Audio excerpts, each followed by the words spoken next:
Hello and welcome to this St. Ides high gravity malt liquor. Double down.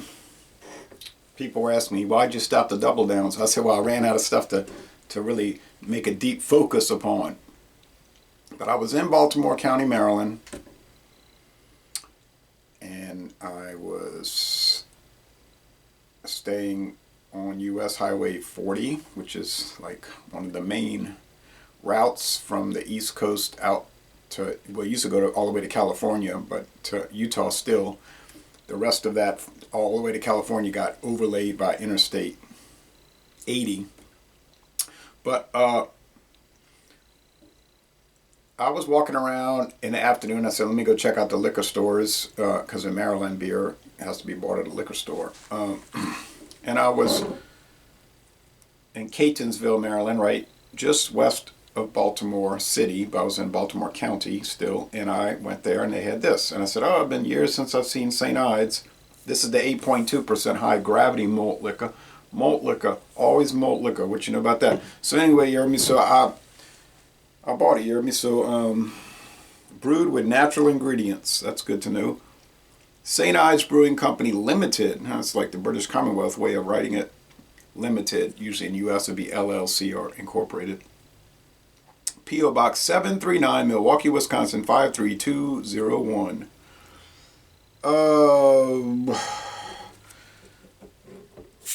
Back in the 90s, we used to get St. Ides here at local stores like Schwegmann's, which is out of business. That store is now Food for Less, or Lishman's Food for Less. And when I started doing the beer tasting project in February 96, now this might be skunk because you see we got that hexagonal bubble lacing and a trap bubble here. Usually when you see that, it might mean skunkiness. And furthermore, it is a clear bottle. So, and it looks like I see a like little thread of some sliminess in the beer itself. And there is, without a doubt, a lot of suspended sediment in this beer. It is not as clean and filtered as you might think it would be. A lot of little specks of white, whatever that is. It says brewed with natural ingredients. It didn't say highly filtered. Anyway, they have changed the label. This is a black, silver, and red cap. And this old steel cap, which is rusting now, is black, silver, red with the blue trim. It says St. Ides Brewing Company. All right, there was never a St. Ides Brewing Company. This was introduced in 1987 by Mackenzie River Corporation of San Francisco, and I don't think they ever had a brewery or any such thing. They were just a brand holder, and I think Pabst was doing their products all along.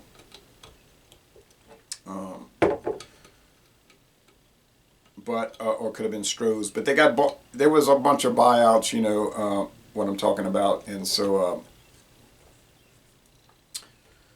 this was one of the ones that got bought out, and it's under the Pabst umbrella today. I checked the St. Ides website, but there's nothing about the beer on there or the malt liquor. It's all about different types of cigars and selling T-shirts and caps. Very nice T-shirts, I must say, but nothing about the beer. Brewed with natural ingredients. Okay, same label. This is from 1998. All right, serve cold, no doubt. St. Ides Brewing Company Limited, Lehigh Valley, California. Ooh, I'm sorry. Lehigh Valley, Pennsylvania. As soon as I came out of my mouth, I knew it was wrong. That was what?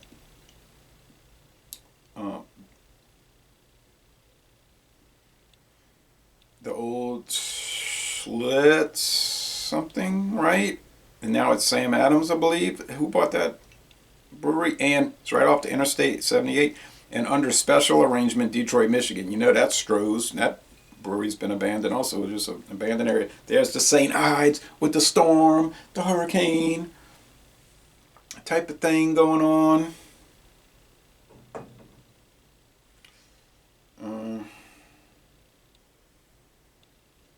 Doesn't say serve cold anymore, but believe me, you want to serve it cold. So there was like a 6%. It just was St. Ides malt liquor, and this seems like a heavier glass bottle too, heavier than this, which has the beer in it. 22-ounce bombers back then and now, still today.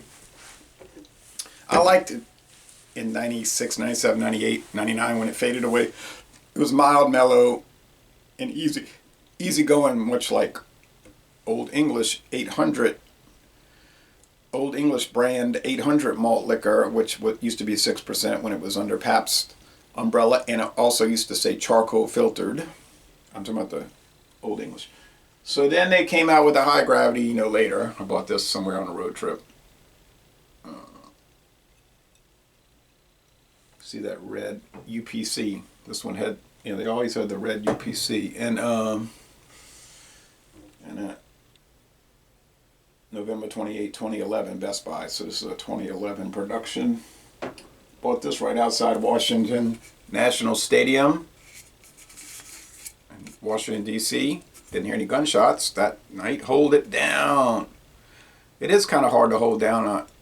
There's the Rottweiler crunching down on a can. I said, oh yeah, I got to buy this. And so I did. Okay. Damn. Hadn't seen it in Louisiana in over 20 years. Put it in a Pabst glass. That makes sense since they're under Pabst ownership. But typical Pabst. Don't tell you anything about the beer. Golden. Smells like a adjunct malt liquor, which is like an American adjunct Helles Doppelbock. In Germany, there'd be a Helles Doppelbock. If you want to get one without the adjuncts in the United States, get Andy Gator from Abita, 8% Andy Gator. 8.0 alcohol, water, barley malt, hops, and yeast. These will have the corn syrup as their adjunct, as their fermentable. And that's all converted into alcohol. And they'll be smoother and more mellow. Now the Andy Gator is going to be that harsh barley. I call it the barley burn. I like it. Sometimes I don't like it. Sometimes I like it. Usually I like it. Sometimes I don't like it. The Andy Gator, it'd be a little bit of a burn on it with that barley burn. But anyway, it's nice. You can get it for $10.99 a 6-pack. A Louisiana craft beer, Helles Doppelbock. And interestingly, when Andy Gator first hit the market in 93, it was called Andy Gator Malt Liquor. All right, but these are adjunct Helles Doppelbocks. Helles, bright, German, bright. Doppelbock, double bock. Bock, a goat beer. Goats kick you. You know what I mean? Theoretically, that's the whole rationale. Strong goat kicking. Double kick, double bock. Get it? And that's why the American malt liquors have the kicking colt. Or a hurricane. Or the storm. Or the silver thunder like they used to make. All connoting power. Because in the United States, they can't directly allude to power. They can't say strong beer. If this was sold in Canada or Europe, it would be called St. Ides strong beer. Or extra strong beer. And they may be sold in Europe. Because Pabst does have some contracts with European countries. In 1996, I was on Canal Street, New Orleans, and I went into a tourist shop. Looking around, and I saw St. Ides Gold Premium Beer. I said, not malt liquor, premium beer. The St. Ides Brewing Company in Detroit, Michigan. Well, of course, I knew that was Stroh's, but I said, what a curious item. It says, a family tradition, St. Ides Brewing Company, smooth and natural, a family tradition of brewing since 1856. Well, Stroh's since 1856, not St. Ides. And then it says, brewed with time, care, and the finest water, hops, barley, and they didn't mention cereal grains, for a distinctive yet refreshing flavor. Visit us at goldbeer.com, St. Ides Brewing Company, Detroit, Michigan. Yeah, well, I looked that website up. I looked up that website years ago after I bought the can and nothing came up. Nothing, it would just be an error. So that didn't last. Pretty good beer from Stroh's, who always thought made pretty good beer. But then they got bought out in 99 and everything from them were kaput. Some of the brands still linger around. So they went from Stroh Brewing to Lehigh Valley, Pennsylvania, and all of that, also there. And now it's brewed in Milwaukee. And you know who's brewing it? It ain't Pabst. They own the brand, but it's Molson Coors, and you know it's at the Miller Brewing facility in Milwaukee, Wisconsin. You know that, I know that, the American people know that. Does the 6% still exist? It might. You just never know with Pabst. This has got a bite to it. It's a little strong. You get that malt liquor twang, which you know about that, and hop bitterness. Well, it's so minimal. They're using like hop extract, I'm sure, but it's there. Probably about 17 IBUs, 17 to 18. These run about 17 to 18. As evidenced by some distributor websites I read, and they would just be getting sell sheet information from the brewer. Does Pabst do anything to advertise this product? No, and not in any way except maybe some point of sale at the liquor store, the beer store. In the 90s, when Stroh's had it, I guess it was Stroh's handling it at least, you saw a lot of advertisements on television commercials. But, you know, when Pabst bought it, that was the end of that. Or when Pabst bought the brand. What else did Mackenzie River Corporation own? Some of y'all can help me with this. They had the St. Ides from 1987. And anyway, could Mackenzie River Corporation have been an alias for one of the bigger breweries, trying to pawn it off as some kind of independent company? Could have been, because they're allowed to have alias names, as long as they're registered with the U.S. Trademark Office as an alias name. They call it an alias name. Or what else, the term they use? An assumed name. Mackenzie River. There was more than this. Was it Crazy Horse? Maybe they had, and they had some other more prominent brands though. Escapes me right now. But I believe they all came under the Pabst negligence umbrella. And I say that because they don't promote their brands properly. They may not have any money to do it. You know what I mean? I think I get the impression that the company is cash poor, and they can like sponsor some small music festivals and things like that, and some artist projects with Pabst Blue Ribbon beer. But otherwise, it can't really pay to put stuff on television. Stroh's tried. They even did a Super Bowl commercial in 1997.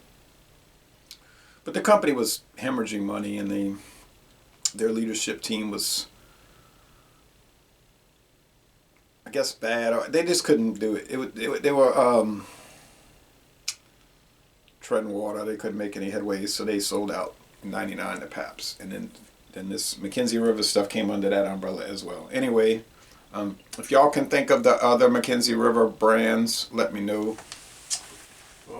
Koki tried to co-opt the Koki 900. If you look at the original Koki 900 labels, they were trying to co-opt the Old English brand 800 malt liquor. But then when St. Ides got popular, they changed their label and they were trying to co-opt, they still had the Crown, but they were trying to co-opt the St. Ides labeling, you see. Same color scheme, but they have water, where the frogs live, in Puerto Rico, the cookie frogs that make a sound at night, like cookie, cookie, cookie. But OG Heilemann Brewing, okay. Which means Stroh's, which in 2011 means Pabst. Dusty, I gotta dust these bottles. I will. I do that every year. More than once a year, 3 times a year. But Pabst finally just gave up the charade and got rid of Koki 900. And there were a couple of dozen fans around the U.S. so disappointed, as they were when they got rid of Silver Thunder malt liquor, which I bought in Queens, New York, on Sutpen Boulevard over there.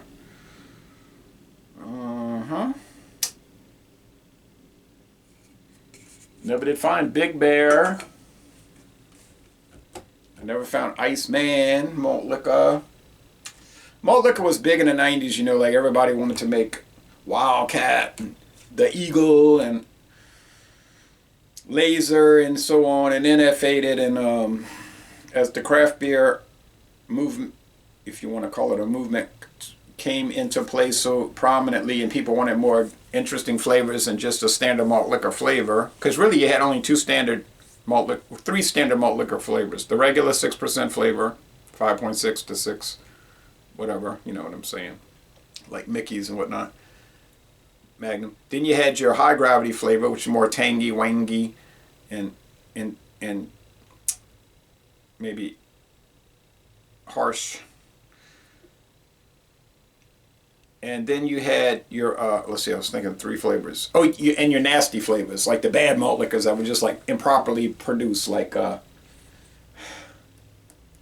Wildcat, which I bought in Wisconsin, 8%, nasty. Dumped 2 cans out, really, it was that bad. And this atrocity here from City Brewing, Nighthawk, Ride the Night. Yeah, Ride the Night, not with this. So that, then you just had nasty flavors, you know. Crazy Stallion, I bought this in the Bronx, New York City. It was pretty grim, a pretty grim tasting product. It was originally Crazy Horse, but they got into some issues and all. That was another story. Oh, man. Well, most of the nasty malt liquors have disappeared. Because even people that run around and deal with the bottom shelf can only tolerate so much badness. Wildcat, malt liquor, oh no. So the market chased off the bad stuff, and now you get your Old English and your Magnum and your St. Ides if you get it in your area. And those are tolerable. So how would I score St. Ides?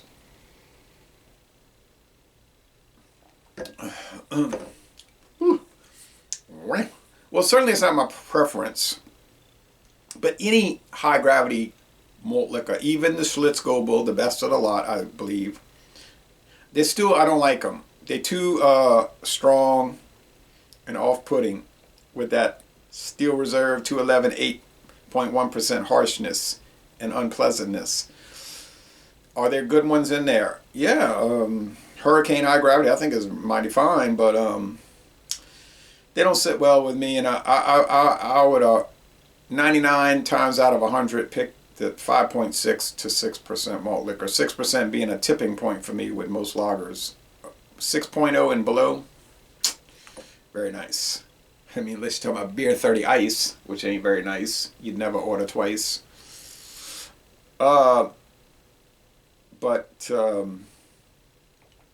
With these mass-produced adjunct lagers, you get above 6%, you get a little treacherous.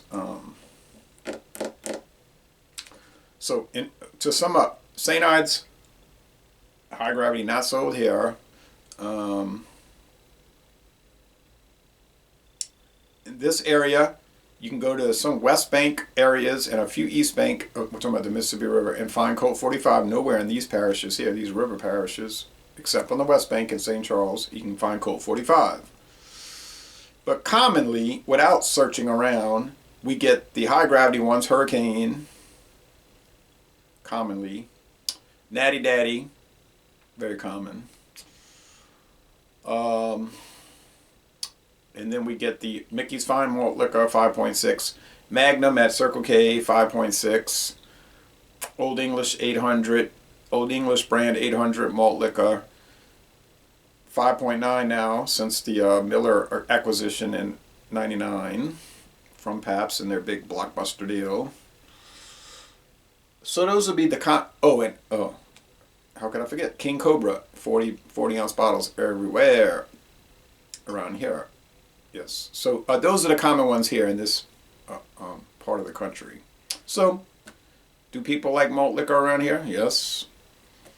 It's not an enormous amount, but it's a pretty good amount, because if you go to Circle K and look at their malt liquor section, it ain't exactly a small section. It ain't like seltzers, which is big these days, but or flavored beers, but it still has a pretty prominent place. And even Mathern's, which deals in specialty high shelf craft beers and extremely expensive single malt Scotch whiskeys and bourbon.